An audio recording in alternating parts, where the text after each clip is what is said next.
दो rescue breath देंगे, श्वास भरेंगे और माउथ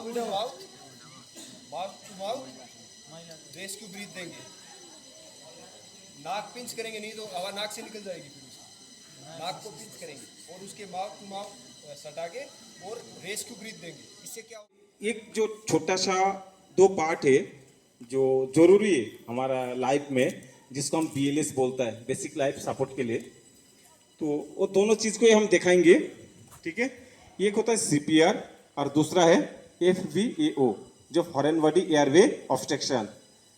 तो मेरे को बहुत अच्छा जानकारी मिला है, आपको देते हम, पता है आप लोगों को किसको देते हैं CPR?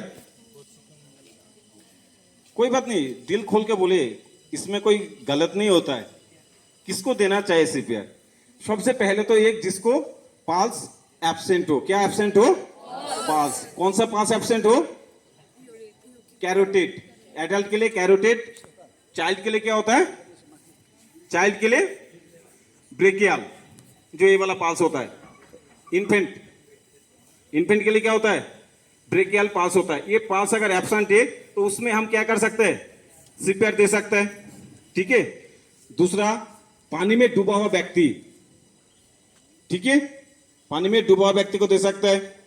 तीसरा, प्रेग्नेंट लेडी को दे सकते हैं हम, अगर उसका सांस का और मतलब क्या हो जाता है तो उसमें भी चलता है। जो अगर जब डेथ हो जाता है उस टाइम का बात हो रहा है, जो पाल्स एब्सेंट वाला, ठीक है। अचानक किसी का डेथ हो गया हार्ट अटैक से, तो हम CPR देंगे कि नहीं देंगे? CPR देने का एक गोल्डन चांस होता है। कितना टाइम का होता है CPR देने का? एक गोल्डन चांस कितना टाइम का होता है? 5 से 7 या 8 मिनट, वो होता है गोल्डन चांस। एक्चुअल इसका डेथ दो किस्म का होता है, एक होता है क्लिनिकल डेथ, दूसरा होता है बायोलॉजिकल डेथ, ठीक है। मैं इतना आगे का जानकारी नहीं दूंगा क्योंकि आप लोग को ऑलरेडी क्या है, साहब क्लास में इसका जानकारी दे रखा है ना। तो मैं डायरेक्टली इधर क्या करूंगा, CPR का डेमोस्ट्रेशन दूंगा। ओनली इधर क्या होगा, डेमो होगा, क्योंकि क्लास आप लोग का चल चुका है कि नहीं। तो आप लोग को क्लास में इसका जानकारी मिल चुका है। इसको दोबारा दोहराने का मतलब क्या, टाइम को वेस्ट करना है कि नहीं। तो मैं डायरेक्टली करते हैं CPR। तो CPR देने के लिए क्या है,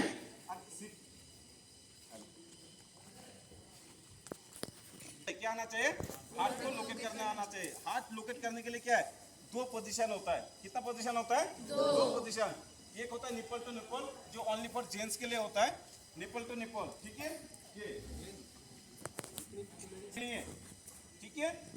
दूसरा जो रिब्स टू रिब्स, ये वाला, ठीक है, रिब्स टू रिब्स लेके जैपट परसेंट इंटेक से क्या करना है, दो अंगुल ऊपर करना है। ये क्या हो गया, हार्ट का पोजीशन।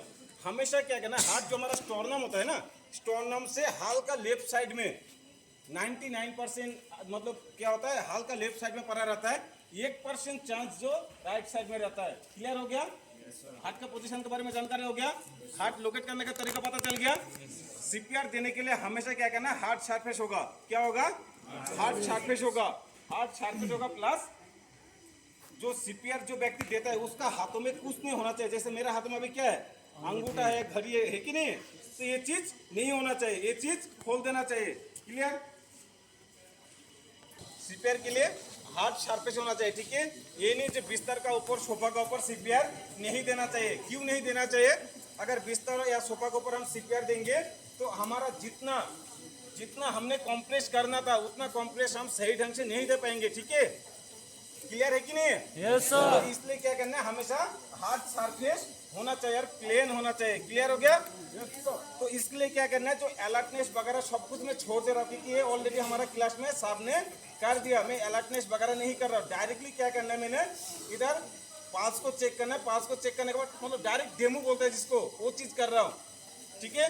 नहीं तो उधर में जाने के बाद क्या है, हम लोग उसका अलर्टनेस करता है, आर यू ओके वाला सिस्टम होता है, ठीक है। ये चीज हम छोड़ देते हैं। अगर रिस्पॉन्स जब नहीं देते तो क्या करते हैं हम लोग, EMS को कॉल करता है। EMS का मतलब क्या है, इमरजेंसी मेडिकल सिस्टम या सर्विस, ठीक है। उसका नंबर होता है 112, ठीक है। ये मेडिकल का जो एम्बुलेंस का EMS का नंबर अलग होता है। एम्बुलेंस का कितना होता है? 102, ठीक है। और EMS का है 112, 112, ठीक है। तो वो नंबर में हम लोग कॉलिंग करते थे। कॉलिंग करने के बाद सीधा हम लोग इधर क्या करते, इसका हेड साइड में चला जाएंगे। हेड साइड में जाने के बाद क्या करना है, एक होता है जॉ थ्रेश और एक होता है हेड टेल चिन लेप, ठीक है। ये दोनों मदद से क्या करते हैं हम लोग, इसको मुंह को खोलते हैं। मुंह को खोलने के बाद अगर कोई भी चीज इसका मुंह में फंसा होगा उसको क्या करना है, निकाल देना है। या जीभ पाल्टी मारेगा तो उसको क्या करना है, सीधा कर देना है। सीधा करने के बाद क्या करना है, सीधा बगल में आ जाना। आने के बाद एल एल एल मतलब एल एल एफ,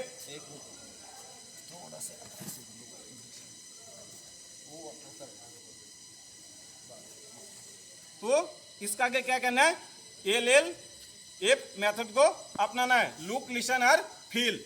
इसलिए क्या करना है, मुंडे को इस प्रकार पकड़ना, ठीक है। ये जो गाल है, गाल को क्या करना है, नाक का बगल में लाना और इसको चेस्ट का बगल में रखना, कुछ देर रखना। इसमें क्या होता है, जो इनका जो नाक से जो सांस आता है ना, उससे पता चल जाता है जो ये सांस ले रहा है कि नहीं ले रहा है, ठीक है। अगर इससे भी ना पता नहीं चले तो क्या है, अगर अप डाउन, हमारा पेट अप डाउन होता है ना, चेस्ट होता है कि नहीं सांस लेते टाइम, उसमें भी पता चलता है। दूसरा क्या, हमको एक दिखाई भी देता है, हम फील कर सकते हैं नहीं ये चीज हो रहा है, इसलिए तो उसका क्या नाम दिया, लुक, लिसन, फील, ठीक है। ये चीज होने के बाद हम क्या करेंगे, सब कुछ कर लिया, करने के बाद हम लोग को नहीं मिला तो लास्ट में हम क्या करेंगे, इसका पाल्स चेक करेंगे। कौन सा पाल्स, कौन सा पाल्स चेक करेंगे, नेक। इसको हम बोलते हैं कैरोटिड पल्स, ठीक है। ये वाला दोनों साइड में होता है। ये कैरोटिड पल्स को इस प्रकार चेक नहीं करना है। किस प्रकार चेक नहीं करना है, इस प्रकार। अगर मैंने राइट साइड में बैठा है तो राइट साइड का ही चेक करेंगे, ठीक है। अगर मैंने लेफ्ट साइड में बैठा तो लेफ्ट साइड का करेंगे। ये सब ऑपोजिट चेक नहीं करना है, ठीक है। इस प्रकार चेक करना है। 1001, 1002, 1003, 1004, 1005 पल्स एब्सेंट, स्टार्ट सीपीआर, ठीक है। उसके बाद क्या करना, सीधा पेशेंट का बगल में बैठ जाना। बैठने के बाद क्या करना, हाथ को लोकेट करना। तो दोनों तरीका बता दिया आपको, जिसको अच्छा लगता है वो कर लेना। उसके बाद जो आपको मास्टर हैंड है, राइट एंड लेफ्ट जो भी है, ये वाला हिस्से को क्या करना, इधर लगा देना। लगाने के बाद क्या करना, हाथ को ऊपर से लॉक कर लेना है। लॉक करने के बाद पूरा बॉडी वेट क्या होगा, पेशेंट का ऊपर। उसके बाद लास्ट में हाथ को क्या करना है, लॉक कर देना है, ठीक है। उसके बाद क्या होता है, 30 कंप्रेस। कितना compress, 30 compress two rescue breath. कितना होता है, जो रेस्क्यू ब्रीथ जो हम देते हैं एटमॉस्फेयर से रेस्क्यू मतलब ब्रीथ लेते हैं, लेने के बाद खुद जो 5% कंज्यूम करते हैं, उसके बाद पेशेंट के ऊपर नाक को बंद करके मुंह को खोल के फेस शील्ड से क्या करते हैं, 3 से 5 सेकेंड। कितना सेकेंड, 3 से 5 सेकेंड लंबा ब्रीथ मुंह टू मुंह दे सकता है। उसके बाद मुंह टू आप सीपीआर मास्क से दे सकता है, या तो बीबीएम से भी दे सकता है, जो बैक भाल मास्क होता है जो हमारे इधर पास पूरा मौजूद है, ठीक है। तो अभी हम क्या करें, मुंह टू मुंह, उससे क्या करेंगे, हम फेस शील्ड का इस्तेमाल करेंगे। क्यों, ताकि कहीं भी बीमारी होगा हमको ना छुए, ठीक है। इसलिए हम फेस शील्ड का इस्तेमाल करेंगे। ये वन वे होता है, क्लियर। तो इस प्रकार लिया, हाथ को रखा, रखने के बाद हाथ को ऊपर से लॉक किया। लॉक करने के बाद पूरा बॉडी वेट पेशेंट के ऊपर। उसके बाद क्या करना, हाथ को हल्का लॉक कर देना है। उसके बाद कंटिन्यू 30, 1 मिनट में ये 100 से 120 बार होता है। कितना बार, 100 से 120। 1001, 1002, 1003, 1004, 1006, 1007, 1010, 11, 12, 13, 14, 15, 16, 17, 18, 19, 20, 21, 22, 23, 24, 25, ऑन। हमने क्या किया, 30 कंप्रेस दिया। 30 कंप्रेस देने के बाद क्या करेंगे, टू रेस्क्यू ब्रीथ।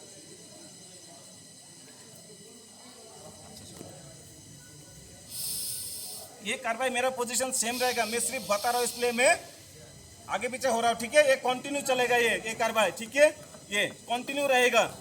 11, 12, 13, 14, 15, 16, 17, 18, 19, 20, 21, 22, 24, 26, 27, 29, 2। 29 का बाद 2, 1, 3 क्यों कर रहा हूँ, क्योंकि मेरे को पता चले जो मेरा 1 मिनट के अंदर कितना सर्कल हो रहा है। अगर मैं तीसरा बार करूंगा तो क्या हो जाएगा, 3, चौथा बार होगा तो चौथा, 5 बार होगा तो 5।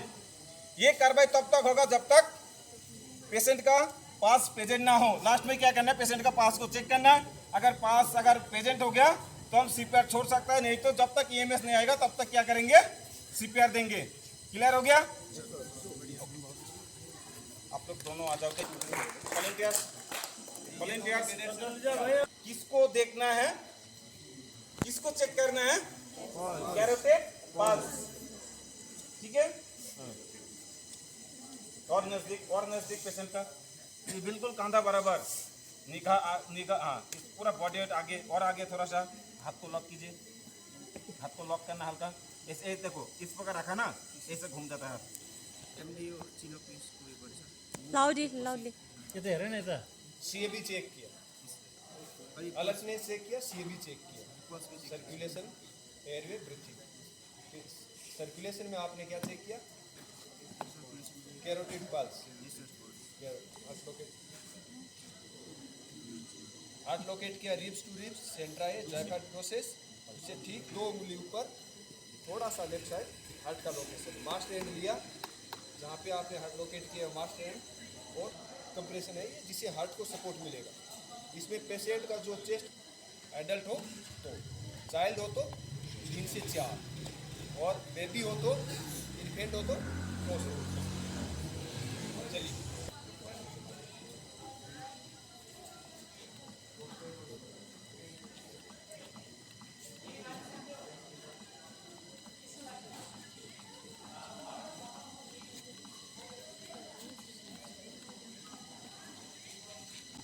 दो रेस्क्यू ब्रीथ देंगे, श्वास भरेंगे और mouth to mouth rescue breath देंगे।